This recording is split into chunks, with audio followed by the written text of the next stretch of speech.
buy and hold investor here for a little over 3 years. Thanks for coming, everyone. Happy Friday. It is 1 o'clock here, my time. I'm filling in for Chris. Obviously, his name's at the bottom, but my name's Pat Barman. I live in Cleveland. I'm in real estate. I'm an entrepreneur, and I volunteered to step in this month for this book. And it's actually awesome that it's this book. And this month we're doing The 4-Hour Workweek by Tim Ferriss. I love his podcast. I love his books. So it kind of worked out that this is the one that I was assigned. So I've got the slideshow up. Let's get started. This is the Leveling Up Book Club. A few reminders for you before we get started. We do this every Friday, 10 p.m. Mountain, 1 o'clock Eastern. Have the book with you for the discussion to make it easier. We do everything live here on Zoom. It's not a lecture. It's something that I want you guys to talk, hear your thoughts, your opinions of it. Do the work, do the reading before. It's manageable. Maybe 100 pages a week, which we can all find time for that. No distractions, get your phone off and really, spend your time here and make it worth your time and everyone's time. And keep an open mind. These are some new ideas. This, going against the grain is kind of what Tim Ferriss does, which is cool. Keep an open mind. It's going to be a little bit different than what you're used to. So just keep an open mind for it. And 1 second.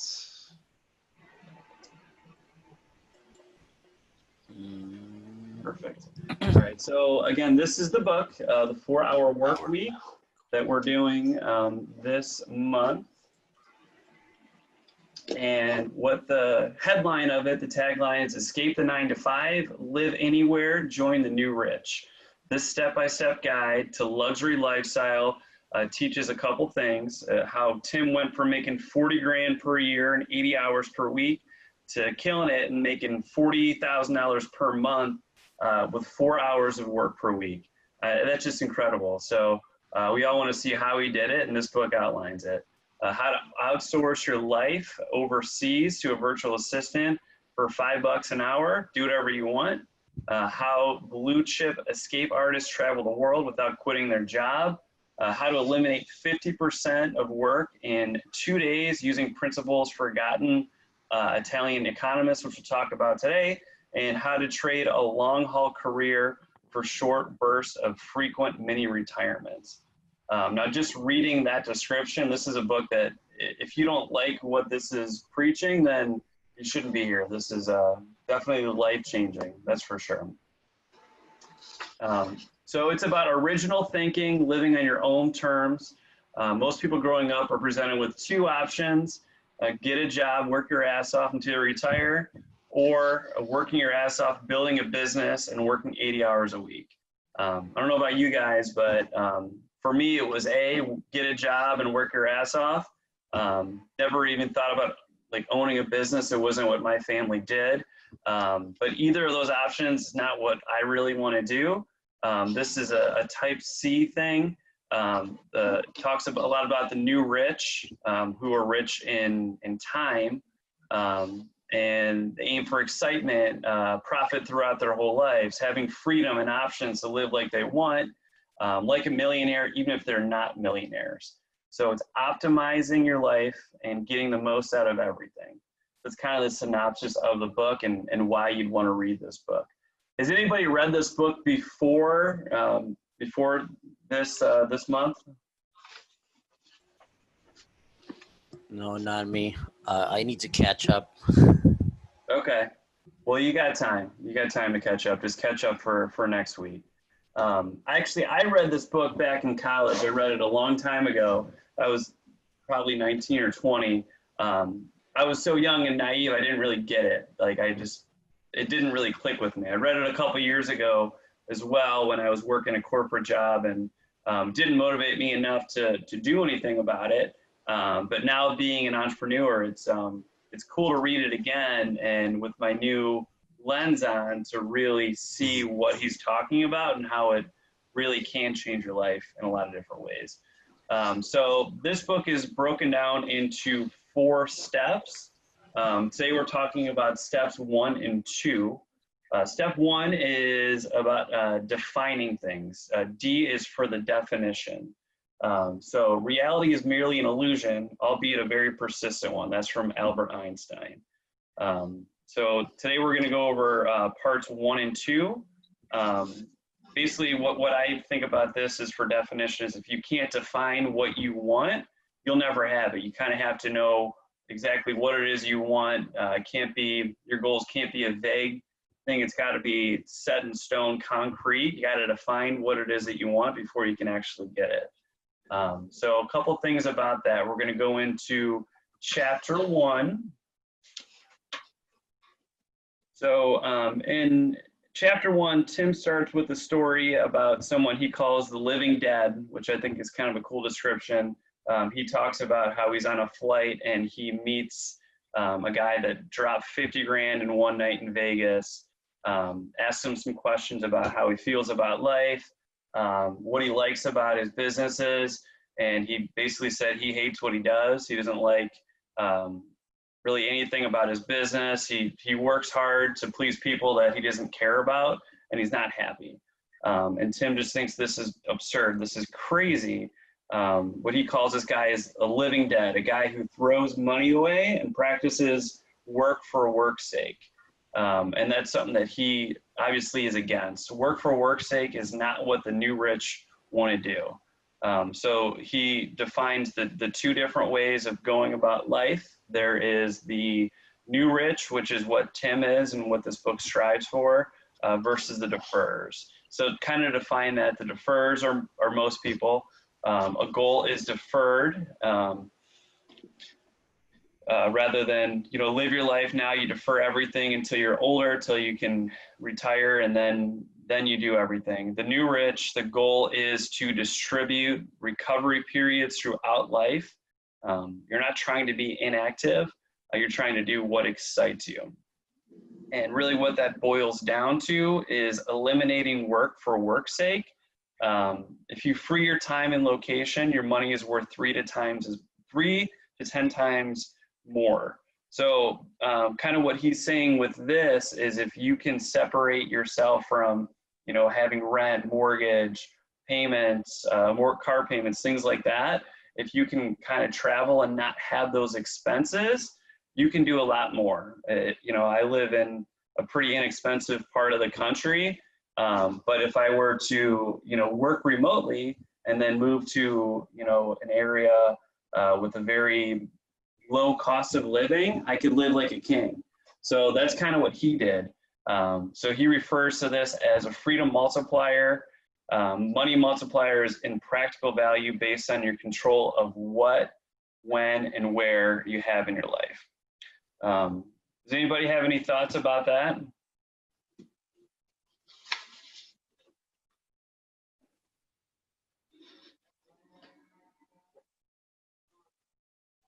All right, so I'll keep on moving on then. So the first step in this, bear with me. I see that someone raised their hand. And again, I'm new at this, so if you want to talk, you can go right ahead. It looks like the Dawn of Real Estate raised your hand. That's the goal. That is the goal, exactly.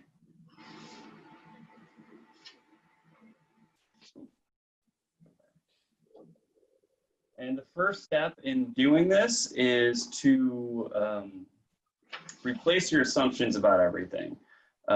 So you're basically the average of the 5 people that you associate and spend your time with. Don't underestimate the effects of pessimistic people, unambitious people, disorganized friends. If someone isn't making you stronger, then they're actually doing the opposite. They're making you weaker. So those are a couple important things about that.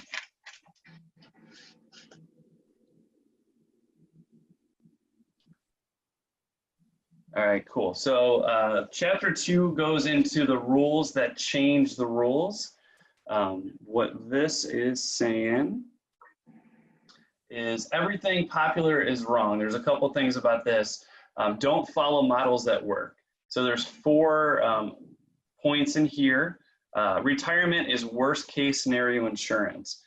Kind of what I think Tim is saying with this is just like the defers that we talked about.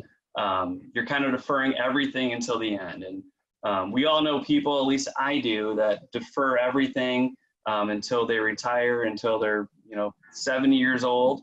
And then often these people that have been working their entire lives, these are the ones that get sick and end up retiring and dying 3 years later, kind of deferring everything until they get older, and then they're going to live the good life.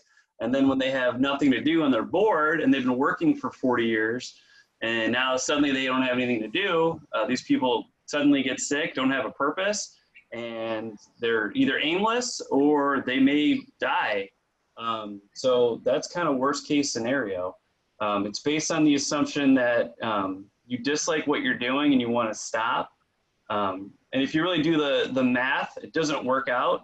Most likely if you save $1 million by the time you're 65 years old, if you're going to live for another 30 years, it's not going to be enough for you. And also you're going to be bored. I mean, if you live your life just working, every single day, 9 to 5, you don't have any passions, hobbies, anything else that you do. Suddenly when that goes away, what are you going to do? Sit around and watch TV all day? I mean, it's not the way that I want to live my life. Certainly probably not how you want to do it. So in his opinion, mini retirements is a good answer to that, rather than work for 40 years and then retire for however long you live. Take bursts. If you want to take a month off and do something else, you can do that, which I think is a pretty cool way to look at things. Anybody have any thoughts on that?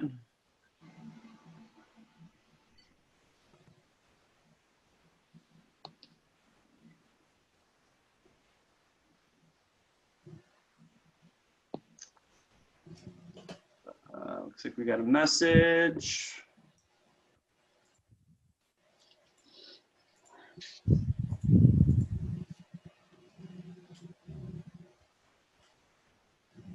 Hi, Pat. Can you Hey. add the attendees to the panelists so they can talk? Can I add what? I'm sorry. Can you add the attendees to panelists? Okay. I think I did. Let me see.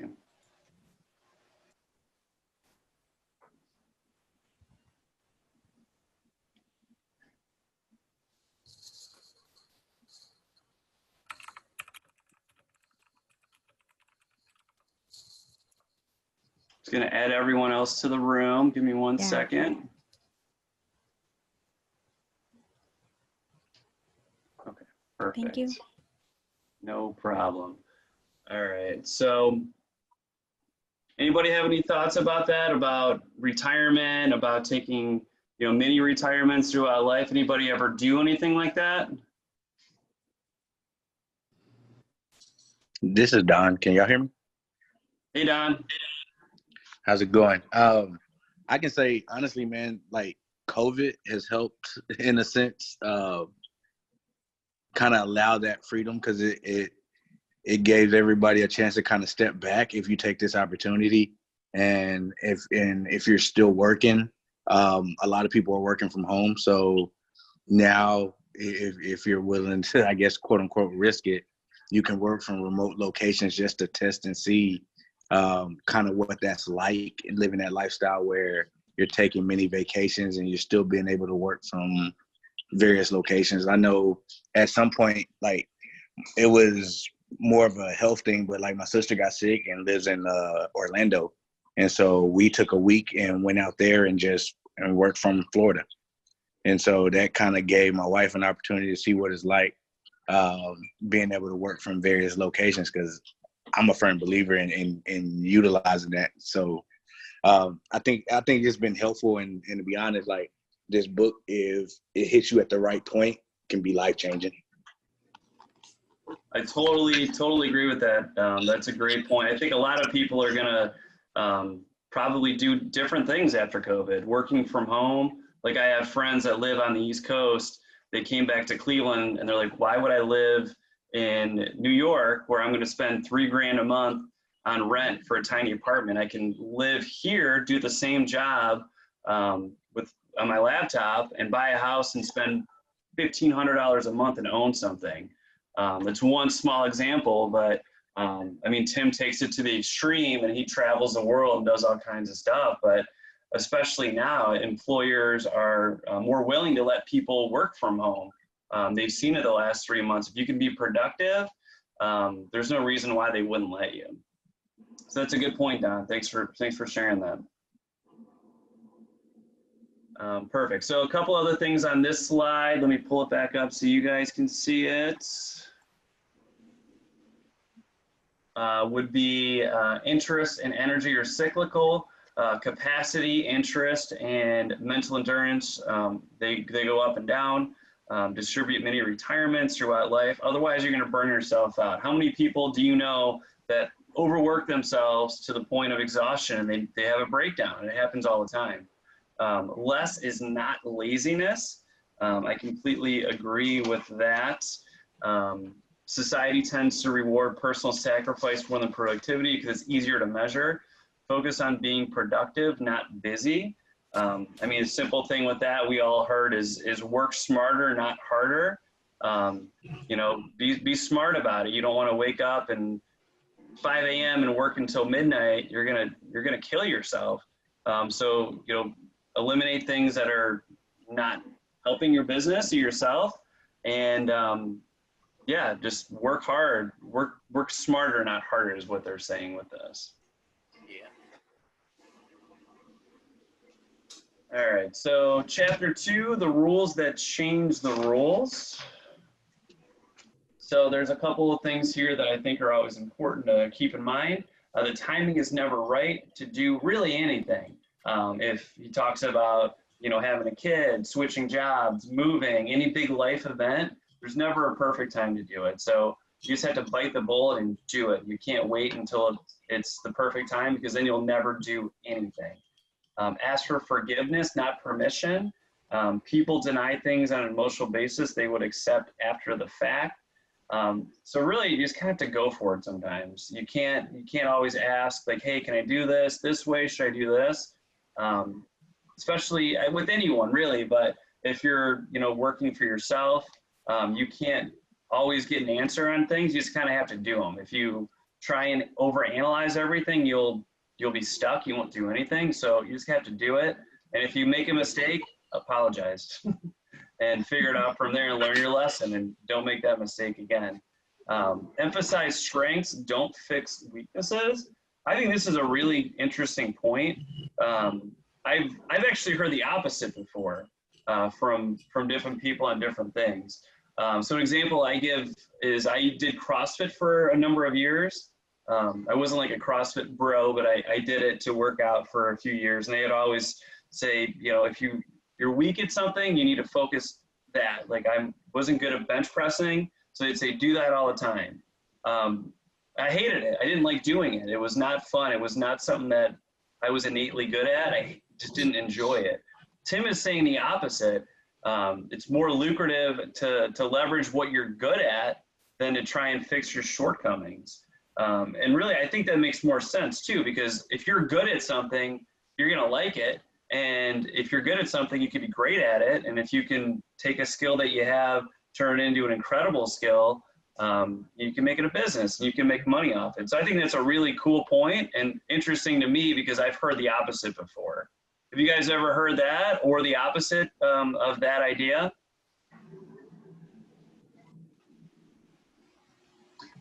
I'd like to chime in on this one, because I don't know if this contradicts what this is saying, but for example, us as entrepreneurs, as business owners, right? We're always trying to put people right person, right seat. And that's something we discussed in the other book, Traction, right?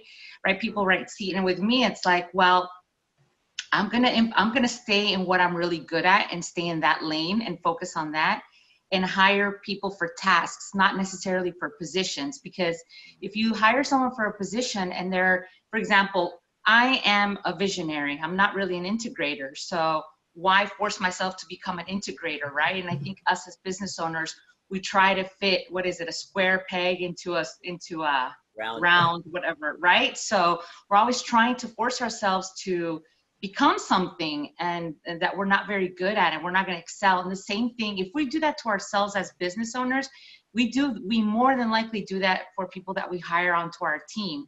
So it's very important to find a list of tasks, not so much a position, but tasks that your team member will excel at and be a rock star at, because they're going to enjoy doing it. Awesome point, Elizabeth. I completely agree. Anybody else have anything to add on that? All right, so I'm going to move on to the next point. Things in excess become their opposite. In excess, most things take on characteristics of their opposites. So I went to Catholic school for about 17 years, so this is something that I've learned many times, but kind of the idea of this is anything in moderation. You can overdo anything and make it a bad thing. So that's just saying, you know, in excess, anything can become a negative. And money is not the solution. If only had more money is the easiest way to postpone the intense self-examination needed to create life of enjoyment. So again, money doesn't solve everything. It definitely can prevent solving an issue sometimes.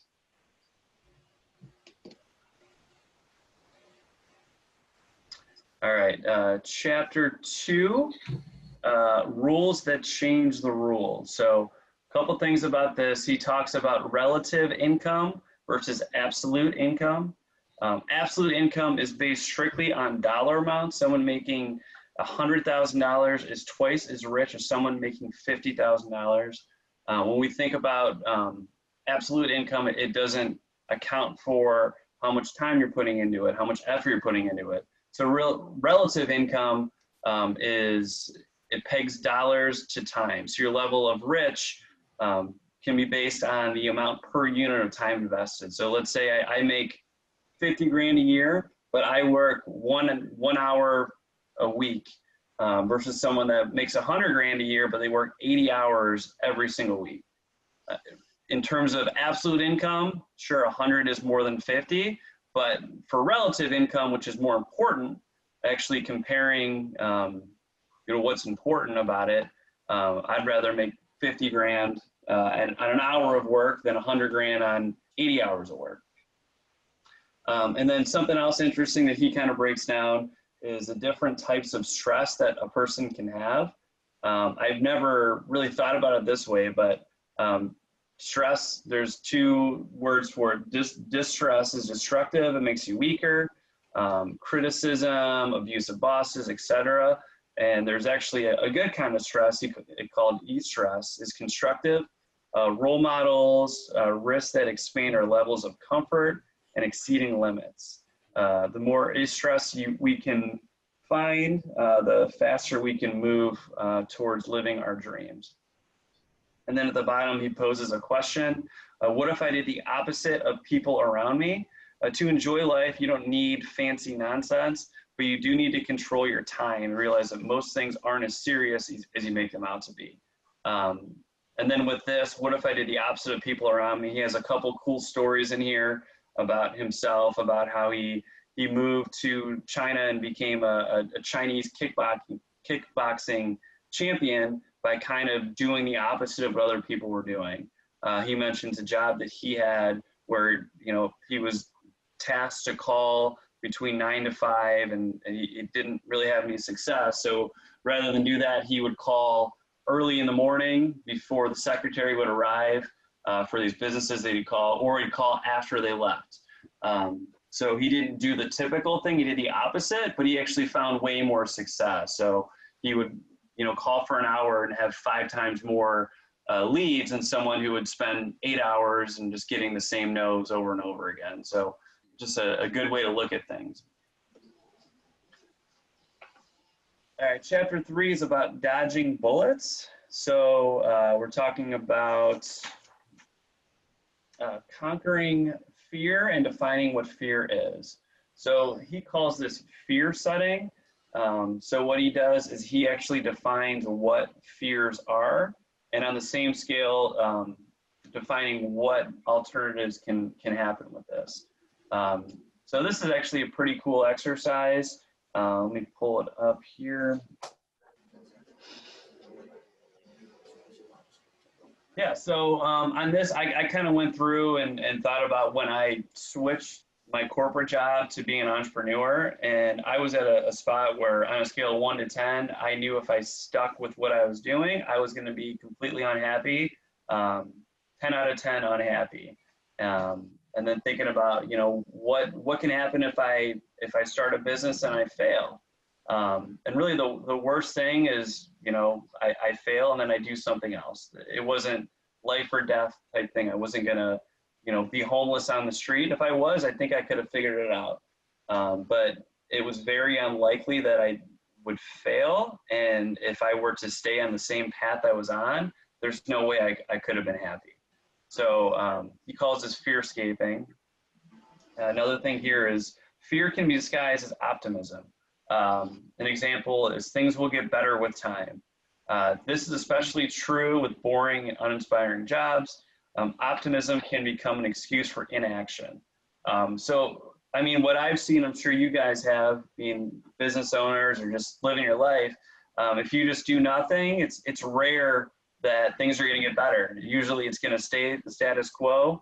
A lot of times it'll get worse. It'll you know, disintegrate more. So doing nothing is usually not the best option because it's going to keep you where you're at right now. And if you're not happy where you are, it's just going to keep on going until you make a change. So at the bottom here, it's saying excitement is the more practical synonym for happiness and precisely what you should strive to chase. This is a cure-all. So he's saying that happiness is excitement. And then inversely, if you're bored, you're unhappy. So if you're working and you're just completely bored with everything you're doing, then you're going to be unhappy. I think it's an interesting way to look at happiness versus unhappiness and kind of a cool way to break it down. All right, chapter 4 is a system reset.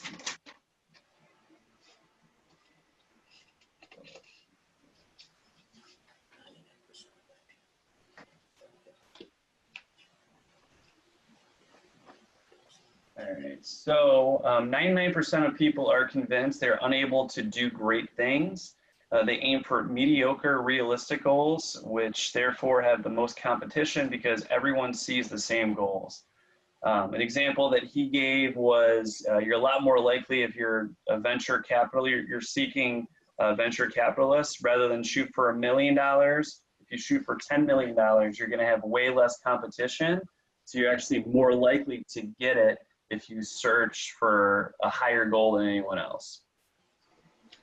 The bigger your dream, the more energy you'll be willing to expend to achieve it. Think big and unrealistic. There's less competition. And really, I think that in bold, the bigger you dream, the more energy you'll work towards it. I think the example he gave in the book was going to Columbus, Ohio for the weekend. That doesn't really inspire him, so he may or may not go. But if his goal is to go to Greece to spend time swimming in the ocean, he's going to be pumped up and, you know, work his ass off to get there. With that, chasing excitement, don't ask what are my goals, ask what excites you. The worst thing that can happen is not crashing and burning, it's just being bored. The goal can't be to not work. You've got to replace what you're doing with something else. You're naturally going to keep working, even if you can't eliminate the financial need. I think this is a really important note here. It's kind of hidden at the bottom of the slide, but I can find myself sometimes when I'm working, if I don't have any like set deadlines or reminders in my phone, I can just, you know, check email, work on files, work on deals until 10 o'clock at night. You kind of have to replace what you're doing with something else and kind of be strict with yourself. Otherwise, you can just spend all your time working. Anybody else have any experiences like that where they've let work kind of like overrun their life, or they're working late at night or early in the morning when they don't want to be?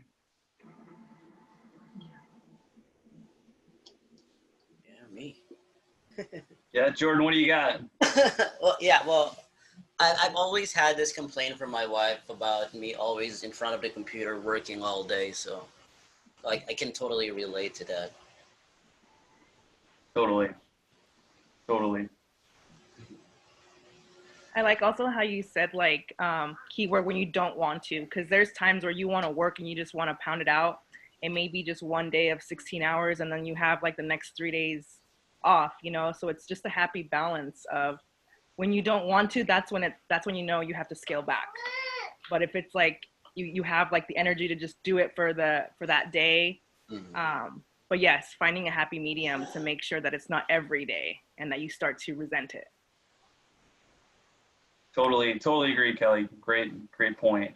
And I think with that too, that's normal because some days you may have to work 16 hours, you know, and the next day you kind of have to offset it. And you don't go like, hey, I'm going to work for 4 hours and then family 4 hours. Like some days it's going to swing more to the left, sometimes more to the right.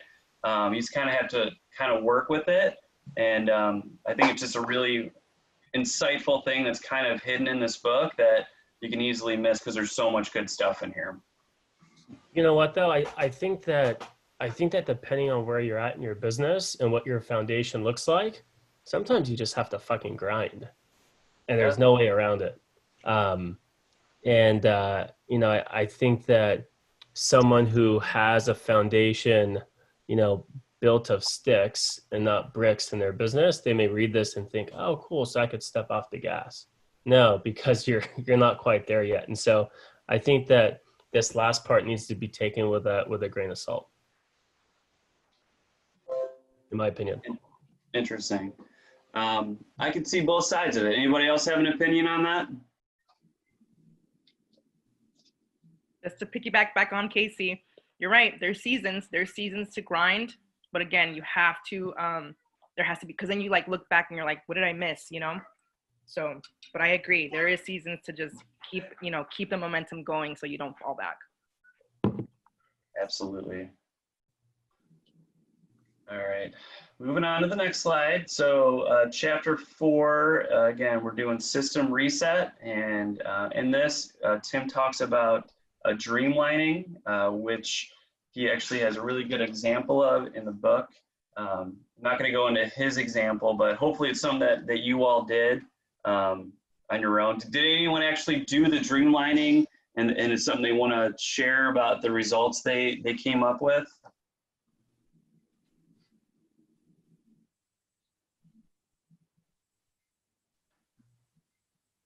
Okay, that's fine. So we'll just go to the slide. So a couple, key questions that he came up with, which is something that we all need to think about. What would you do if you could not fail? Maybe not something that you want to share right now, but it's a good thing to think about, to journal about. What would you do if you had $100 million in the bank? What would make you excited to wake up in the morning?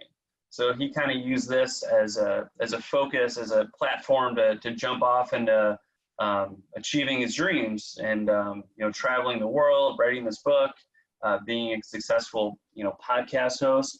So he uses streamlining. He listed the things he wanted to have, the things he wanted to be, and then he listed what he would have to do to break these things down. I think a lot of times when you bring pen to paper and you actually write your goals down, you can see it becomes way more real and tangible rather than just kind of like knocking around in your mind different ideas. It makes it more legitimate. And that's what he's doing, is breaking down how to kind of set your goals and then make them manageable. What he does is he breaks it down into he wanted to go to Greece. He wanted to have a Lamborghini, and he figured out what he needed to make per day to make that happen. That's a lot easier than saying, hey, I need 40 grand a month, or whatever it is. It just kind of breaks it down into bite-sized bits that you can actually achieve. I think that's kind of cool. And then here's a good quote here. It's lonely at the top. 99% of people in the world are convinced they're incapable of achieving great things, so they aim for mediocre. The level of competition thus is fiercest and realistic goals, paradoxically making them the most time and energy consuming. It's something that they talk about in this book a few times, but I see it all the time. I'm a real estate agent, so I have lots of buyers that are looking for an average house. And those houses, there's 30 bids on them sometimes. People offer, there's many people making offers. When I work with someone looking for $1 million house, there's not much competition. So it's something that you see probably in every type of business and different things, but I think it's a really good observation. All right, moving on to step 2.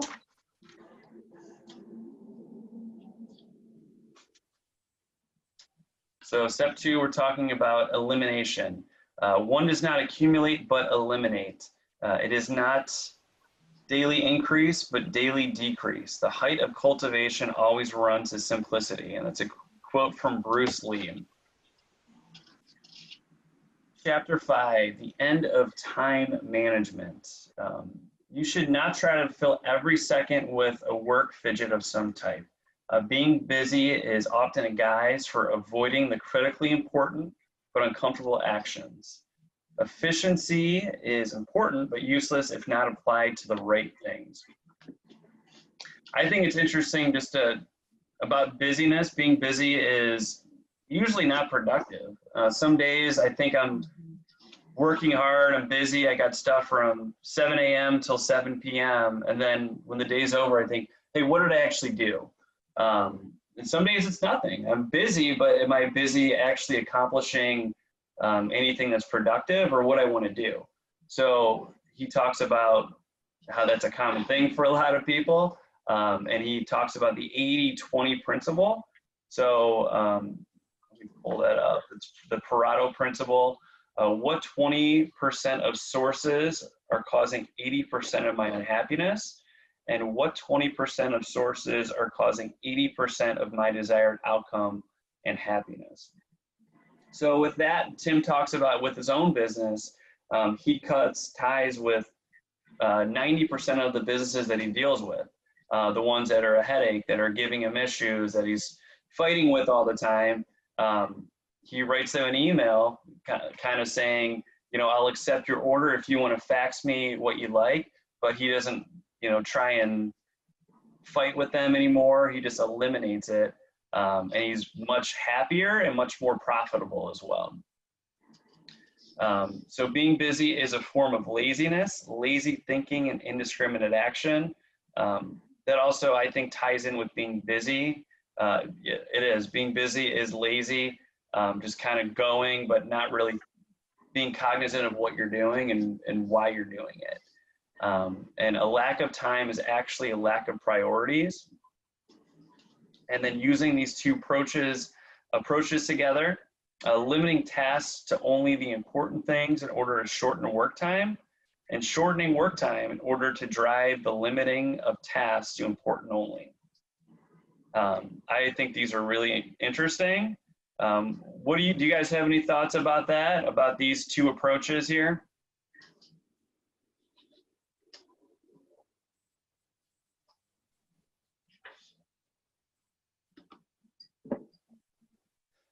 Yeah, with this, I mean, there's a few examples he gives, but he talked about if you had a heart attack and only work for 2 hours per day, what would you do? Really, you'd get it done. You'd figure out a way to get it done. Like for me, like I was kind of stressing doing this today, just nervous about reading the book and reading it well. So, I spent 2 hours before rereading everything I read. If I had 20 minutes to do it beforehand, I still would have taken the 20 minutes and done an okay job. So you'll kind of use the time allotted. So if you have this big project that's going to be a 6-month thing, it may seem like this crazy big thing, but if you only have a week to do it, you will probably have the same amount of success doing it that way. So I think it's kind of like the the concept of getting your work done the week before you leave on vacation, and you have like this shortened time frame. Dan Sullivan with Strategic Coach, he talks about, people always start time of when they're going to start the day, but what's more important is your end time. So you have a bookend at the end of your day So you know, okay, I have 5 more things to get done. I have 2 hours to do them, and you're going to make sure that you get it done. So I think that's I think it's crucial to kind of have you know, a time that you're working within, and you're aware of that, so you work with more efficiency. Absolutely. Good point. All right, move on to the next slide here. He talks about the low information diet. Just as modern man consumes too many calories and calories of no nutritional value, he also consumes data in excess from the wrong sources. So Tim talks about he doesn't read the news. He reads, I think, 2 magazines with a net total of, I think, 4 hours per month, maybe, reading a couple periodicals that he's interested in. But it's so easy, especially nowadays. I mean, if you wanted to sit and read the news all day, you could. It's 99% bad news, but you could sit and read about, you know, COVID. You could read about the economy. You can read about China. You can read about all kinds of stuff. And a lot of people kind of let and again, it's negative news, so it's going to bring you down. I mean, it's just you're going to be worried about stuff that you really don't have any control over. And it's really designed to scare you in a lot of ways. So he doesn't really waste his time with it. I do the same thing. I mean, I'm not perfect for it, but I don't follow the news. When COVID started, I spent like everyone probably the first week just like reading articles like, oh, this is terrible. Now I really don't. I mean, I know the basics of it and I know like kind of what's going on, but I don't spend time every day with negative stuff that's going to bring me down. That's what he's talking about. News is the main culprit. If you want news related information, just ask someone, hey, what's going on in the world today? You can just ask someone rather than spend, you know, countless hours every week. You can have a 5-minute conversation with someone and kind of figure it out from there. Is anybody else on a low information diet or have any thoughts about this? I'm on a low on information diet. Like since I worked from home for the past 4 years, it's like I haven't heard. I stopped listening or watching news for the past 4 years, and it has helped me really focus on looking out for the valuable information that I need to have for work and for family. Although sometimes it actually has given me some problems because since I don't go out, I only go out to buy groceries. So not watching the news is like being ignorant with some of the updates and laws, especially with the COVID thing that's happening. So yeah, it's helpful, but sometimes it can also be a problem for you. Yeah, that's same with me. Ever since I started working from home, I really it's very rare that I watch the news or read anything about the news, politics, and all that. So, and I see how it is affecting my husband because he's very involved. I see how he's dwelling and on the negativities of the news that he watch on it. So it's like on my end, he's my go-to person to check, hey, what's up? What's going on with the world? Something like that. But I don't want that. What the effect on him that is he's absorbing the negativities from the news. So that's why I myself just catch up with someone to check what's going on instead of watching it myself.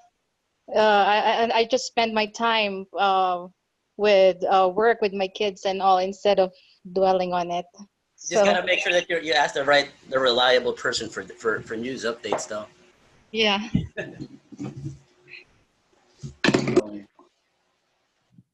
Good add-on. I appreciate that. All right, so moving on to the next slide. Interruption, and the art of refusal. So with this one, there are 3 principal offenders that interrupt you and your time. Time wasters are things that can be ignored, little or no consequence. Meeting, phone calls, emails, texts, you name it. You guys are barraged with them all the time. Time consumers, tasks that need to be completed but often interrupt high-level work. And empowerment failures, times where people need your go-ahead to make things happen.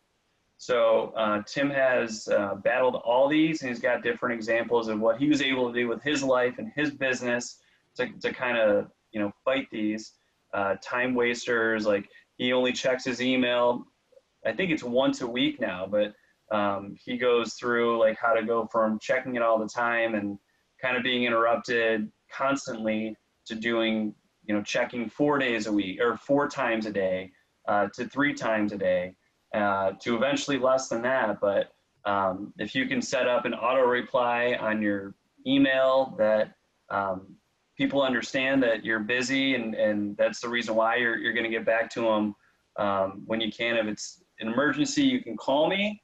But otherwise, I'll check my email, you know, at X hour on X day. I think it makes a big difference for them.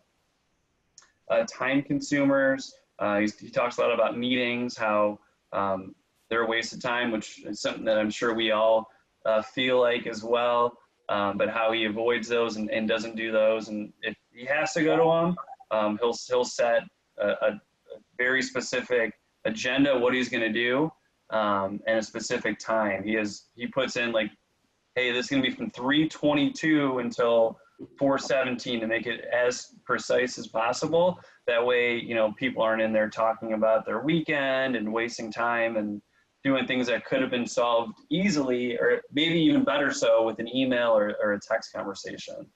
And then empowerment failures. When he owned his business, he basically let his employees make decisions. If it was under $100, they can decide on an issue rather than bog him down with all the minor, minute details of his business. I thought that was kind of cool. So some time wasters, check email twice a day, answer the phone as if you're in a meeting, say I'm in the middle of something, and use if-then statements and emails. Can you meet at 4? If so, then please let me know, rather than going back and forth, you know, 10 times to get one answer. You can just kind of give them the choice 1 or 2, B or C, to make it easier for you. And something that I actually tried doing, I'm not sure how it's working, is I read this a couple days ago. So on my phone, I figured out how to do like an auto reply that I'm driving. That way I'm not having to reply to people right away when I get a text message. It's actually kind of worked. I have an iPhone, so I just put myself on like driving mode. And then with that, people get a response saying, hey, I'm driving right now. I'll get back to you when I'm not driving. No one's complained about it. And then I feel like I don't have to answer a text right away. Anybody have any thoughts about this slide or time wasters or anything about this? Yeah, I think it's interesting. I think that if you're in the business of real estate and you're dealing with sellers and customers, you know, the rest of the world is in this instant kind of gratification. And I hold a real estate license in California as well, and I work with buyers and sellers, and I flip. So, you know that sometimes people want answers right away, and they're like, what is very urgent to them. And as professionals, we know that it's really not a big deal. It's going to probably work itself out in 3 hours, even if nothing's done. It's the end of the world to them. So I think that if we're not the ones there to talk to them and hold their hand and make them feel appreciated and heard, that we need to have someone in place to take that call, to respond to that email, because our job is to be there and address their concerns. So I think depending on your business and kind of where you're at and what your business looks like, there does have to be a role that takes care of that. I agree, Casey, and I have something to add on that. I think one thing I'm trying to do with my clients is to set the expectations up front as well. hey, I'm a professional. If you text me at 10 o'clock at night because you have a question about your escrow statement that you got, like I can't answer right away. Like Sure. you kind of have to set that expectation as well, that, I'm available for these hours. If it's an emergency, I can call you, but you can't have clients that expect you to reply to a text message at 6 in the morning or 10 o'clock at night. No, So, no, 100%. I get that. But Yeah. if it's during working hours and 4 hours go by or 3 hours go by without Yeah. a response, I Yeah. think that's different. But I think you're right about setting expectations, and sometimes they don't even have to be verbal. The one Right. moment you respond to that text at 10 p.m., the next night they'll text you at 10 p.m. and they expect a response. So Exactly. I totally agree, though. Exactly. So yeah, next week I'll let you know about my auto reply with text. It's not like I ignore people. It's just like, hey, I'm driving. Yeah. I'll get Buys you back some to time. you. No, What's I that? like that idea. I Yeah, thought that only works when you're driving. I didn't know that's a setting you can I put figured on. out a way. If you go to your iPhone and you do like driving mode at the bottom, then mine's doing it. So I just started doing that a couple of days ago. Yeah. It's work. I feel like it gives me the freedom not to reply right away. So it's not going to be an all day thing, but if I reply in 2 hours, like, hey, I'm driving around showing clients houses all day. So it's a new thing I'm doing really from this book, but I think it's kind of a cool idea that came from reading this. So No, I love the idea, and Stephen Covey talks about it.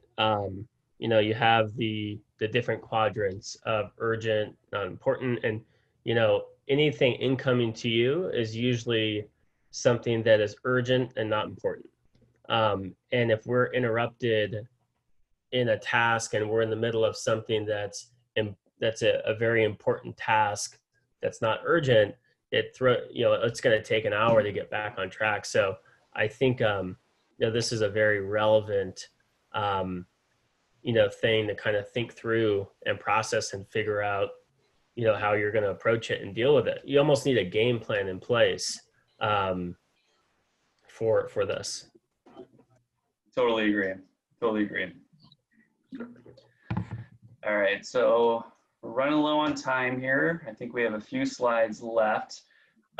So this goes into more detail about meetings, just what he does to avoid them, to get out of meetings, to say you've got something going on. The example he gave was defining exact criteria for meetings, as well as specific start and end times, and then batching. What Tim does is he batches all his emails. He does his auto payments, pays bills, just to make his life easier, because it's easy to just get consumed with email or bills that come in the mail or anything. So he does everything at the same time. Sometimes it's weekly, sometimes it's monthly, but that makes a big difference and saves a lot of time. All right, so we're coming up on an hour. Was that someone have something to add on that? No, I was just saying automation is the key to freeing up much of Right. Well, it's funny you say that, because that's what the next section we're going to read about is automation. So next week we're going to go into step 3, and it's automation. So in my book, it starts at page 121 and it goes to page 226. So about 120 pages for next week. Same time next Friday. Here's the information if you want to follow us on social media, at Cashflow Chris, Leveling Up Book Club, and Chris is on YouTube as well. And again, he's traveling still, so I'm filling in. I'll be here for the next 2 weeks, and hopefully it's beneficial for everyone. I've loved reading this book, and it's good to talk to everyone about their thoughts on it.